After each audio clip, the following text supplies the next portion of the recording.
Abraham s'est engagé à marcher selon les voies de l'Éternel. Il ne se détourne ni à gauche, ni à droite. Mais avec obéissance, il se leva et partit. Quelle foi, quel courage, quel amour.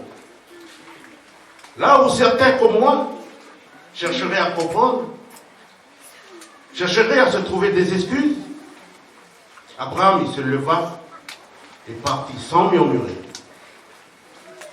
Plus personne ne veut s'engager à prendre les ministères dans l'église.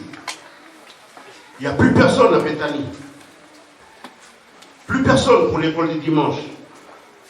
Il n'y a plus de diacre dans les paroisses.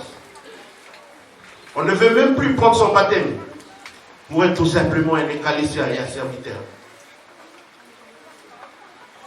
Si je m'engage dans tel ministère ou tel ministère, ben je n'aurai plus le temps pour moi. Je n'aurai plus le temps pour aller à la pêche. Pour m'occuper de mon champ. Plus de football. Plus de cricket. Pauvres de nous.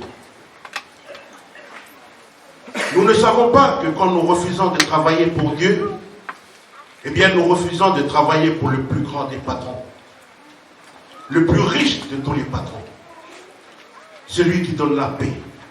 Celui qui donne la joie. Celui qui donne le bonheur et la bénédiction. Par contre, Abraham, le père de la foi, lui, il a très bien compris. Il a compris la promesse, cette promesse de bénédiction. Pour conclure, en ce jour de Pentecôte, jour de promesse de l'effusion du Saint-Esprit, je voudrais vous dire à vous tous, mes papas et mes mamans, aïe, à vous mes frères et sœurs, et surtout à vous nos enfants.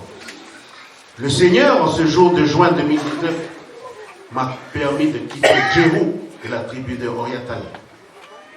Pour tout simplement vous rappeler cette histoire, ou plutôt cette action du serviteur de Dieu Abraham, il y a des milliers d'années. Il a osé, par sa grande foi, rompre avec le passé, rompre avec ses habitudes, rompre avec ses plaisirs, rompre avec ce qui le liait à sa vie, pour obéir à son Dieu, parce qu'il est convaincu d'une promesse de bénédiction.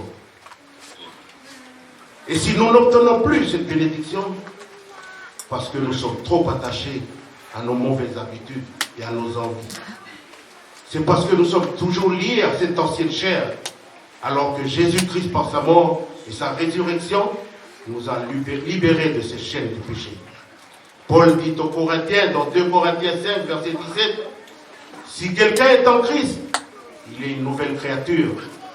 Les choses anciennes sont passées, voici toutes choses sont devenues nouvelles. » Mettons-nous, mes frères et sœurs, dès maintenant, au service de la justice, pour progresser dans la sainteté, et ainsi porter du fruit pour la vie éternelle. Amen.